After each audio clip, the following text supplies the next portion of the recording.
Quando nós estamos casados e temos filhos, é comum a gente partilhar uma vida, partilhar segredos e tudo. Mas chega um dado momento no casamento, não são todos, graças a Deus não são todos, mas isso é muito comum no escritório de advocacia que trabalha com direito de família.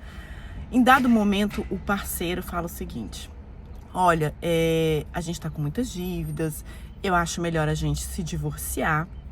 A gente faz a partilha de bens, resolve a questão da guarda do nosso filho, a convivência, mas nós viveremos o nosso casamento como sempre foi. Então, oficialmente vocês estão divorciados, mas a situação fática, vocês passam o quê? A viver uma união estável, porque vocês divorciaram, mas continuaram juntos. Isso é ruim? Isso é bom?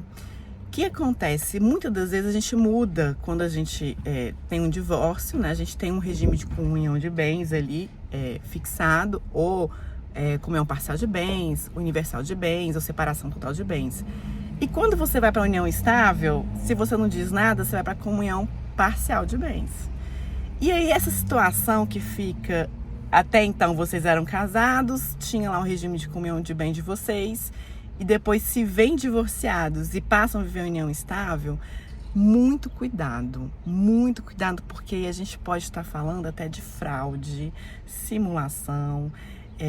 Na verdade, muitas das vezes, o parceiro, ele visa patrimônio, seja porque ele é empresário, seja porque, enfim, alguma razão ele tem, que ele busca uma vantagem em cima da sua companheira, da sua parceira, até então sua esposa.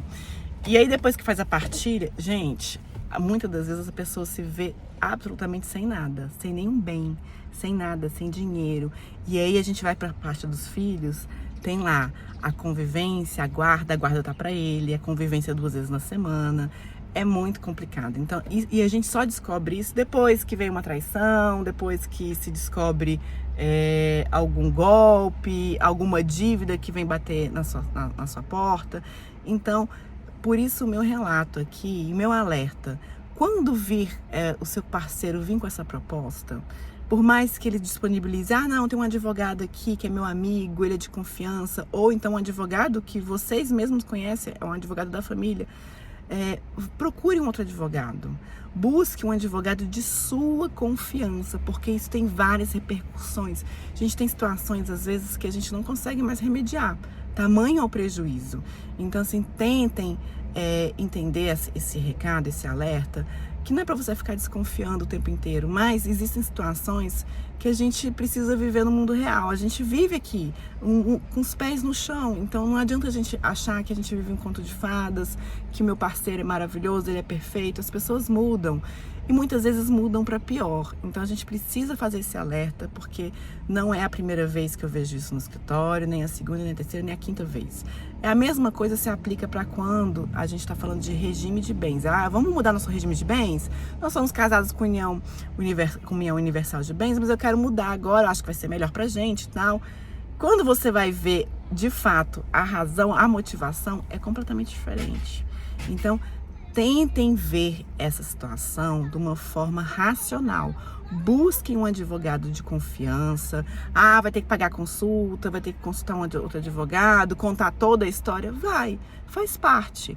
Mas isso visa o quê? A sua proteção patrimonial e também a sua proteção psicológica e familiar em relação aos filhos que vocês tiveram.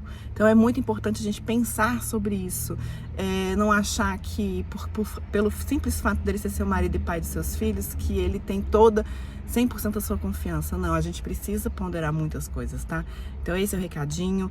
Eu tinha publicado isso nos stories, mas enfim, lá na outra plataforma, mas eu queria deixar esse recado um pouquinho mais longo para vocês terem um pouquinho da dimensão das consequências jurídicas que isso pode ocasionar. Um beijo para vocês e tchau, tchau.